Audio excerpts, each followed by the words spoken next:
Martha later years went into the lounge at Sacher and lasted 2 days. Were there any women who were good, there weren't any women on the scene in those days, were there?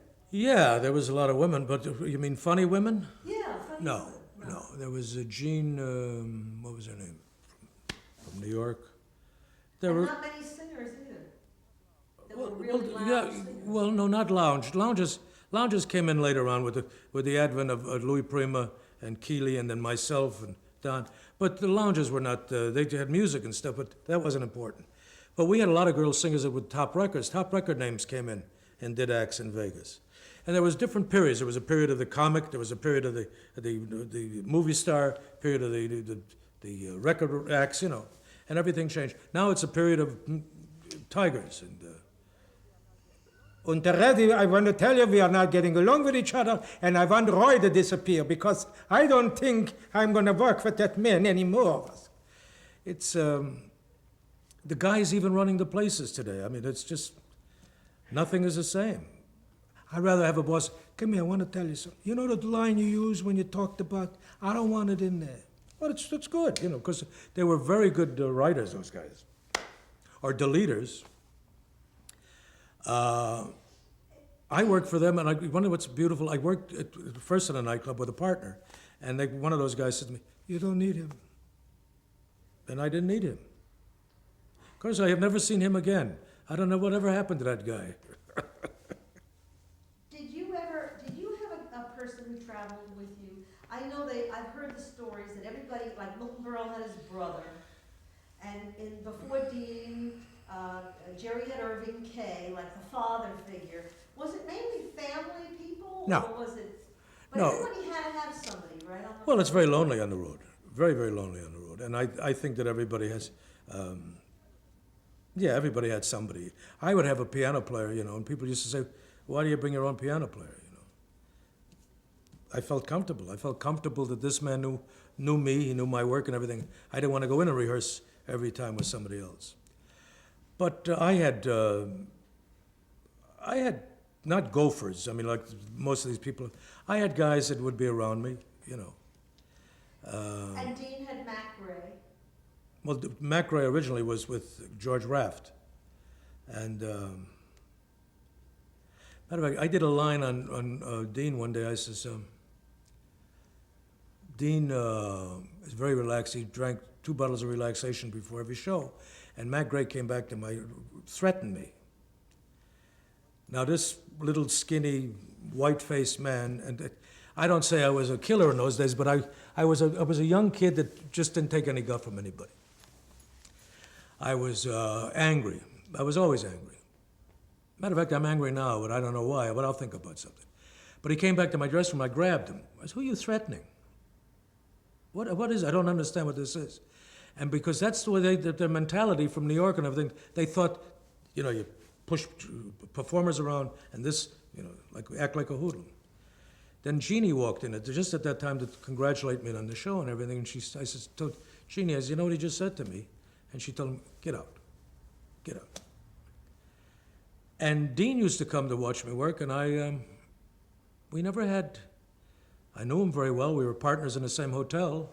He had 8 points, I had 2 points at the Riviera, and you can never get close to him. Not that I ever wanted to get close to him, but is what you saw on that stage, and everybody melted, and that warm, wonderful, you could never break that guard all. But I think everybody liked Sam because I asked one guy, the same guy that told me the bodyguard story. He said, you know, all the women liked Sammy best of all of them, Peter Lawford. I said, why was that? He said, because he talked to them. He said that Frank and Dean would never talk to them. That's right. Sammy was very ingratiating and Sammy was a natural guy, you know. The only time I didn't like Sammy was when he acted like the star, which would be every once in a while, you know. Hey man, why did you say that? You know what I mean? Don't put me down, man. Well, nobody was putting him down, you know. Sammy's mother said that when Frank would freeze him out and not talk to him, you couldn't even live in the same house with him. He would be distraught until Frank would take him back. Oh, yeah. And why? Make a life of your own. I mean, the man was successful in every part of our business. Why?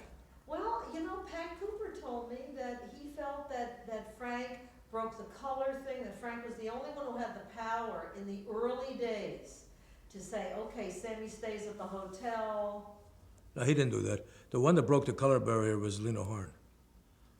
Lena Horne, who's quite a lady, said, no, I'm not. You want me, I'm staying in this hotel. She did that at Shaper in Chicago. She did that at the Sands Hotel in Las Vegas. And I think she really broke the color barrier. What's his name? Believe me, Frank is very open and very, very liberal, extremely liberal. But I don't think he broke any color barriers. You don't think that he was the only one who had the swing to tell the hotel owners Sammy stays at the hotel? No, Sammy stayed with the hotel before he did the thing that they did. What did they call it again? The Rat Pack? Yeah, Sammy stayed at that hotel before that. But Frank made that, I was told Frank made that possible when Sammy was with the Will Maston trio. Actually, Jerry took credit for it too, but I don't think it was Jerry. Everybody seems Well, to let them all credit. take credit for it, but I'm telling you, it's Lena Horne. So there's certain black performers that just bless them because they just said, we've had, pardon expression, if I can use this word, we've had enough shit, and we don't want it anymore. You know, it's, what's his name, screaming out the window in Network. Well, you know, Sammy wrote in his book and told me that when he was growing up in show business, he always thought he was just show business people. He never was aware of the black-white thing. But he told me that he went into some town and they were filling in for Tip-Tap-Toe. 3 days. Tip-Tap-Toe hadn't shown up or something. And it was the first time he met Frank Sinatra. It was 1940, and this guy came up to him and he said, hi, I'm Frank, I'm with the Dorsey Band. And when they went out to eat, now this may just be, you know, fluff for his book. He said they sat at a counter, and half the counter was brown and half was white. And Sammy's father said, no, we have to sit on this side. They sit on this side. Now, I don't know, I'd love to find out if that ever existed in real life, you know, because Sammy would embellish a lot. I mean, he rewrote a lot of history, too. I loved him, but he did. Oh, Sammy, but Sammy also was a follower. Let me tell you, Sammy was not the leader until later on, the leader in certain things with the civil rights. Harry Belafonte was a leader. Lena Horne is a leader. But the thing, Sammy being frightened of Sinatra, that's a follower. A leader wouldn't take that from, Harry Belafonte certainly wouldn't kiss Sinatra's Bella Tutta Fashion you know, and say, I want to say, Frank, I want to work with you, you know, back to back and belly to belly. No, he wouldn't do that. Do you remember when they did all those things like Broadway Salutes Selma and the rallies for Martin Luther King in Carnegie Hall? Yes. Was that a big thrust of nightclub performers to try to help that effort? I think it was nightclub performers and the movie stars, yeah. You know, show businesses, I mean, there was struggles.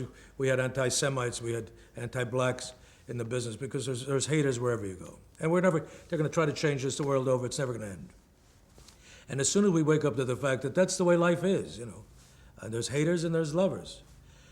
But show people in general are the most liberal people in the world, the most loving and giving, you know, and it's just every charity. I mean, who do they call on? They don't call on a doctor, cut me an operation, or go to a plumber and say, fix me a piece of pipe. They go to a performer, you know.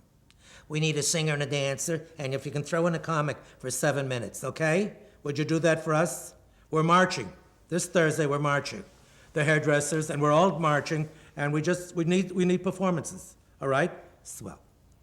And that's the way people are. We're just very liberal in this business, very loving. Sammy was very good to me, very, very good. I worked with Harry Belafonte, who was just, a lot of people call him arrogant. As soon as somebody takes the initiative and becomes a leader, there's hate groups because he's stepping out of line. He's out of line, that guy. Well, you got to get out of line to make something perfect. I mean, you can't stay on that straight line, you know. Do you remember when, do you to see the Rat Pack. Do you remember seeing Kennedy? No. Or that whole time of him running for office? No. Because the country, people think everybody loved Kennedy, but the country was really split between the lovers and the haters in those days. Kennedy didn't win by much. Were you ever? My state is the one that won it for him, and I don't think he really won my state, Illinois.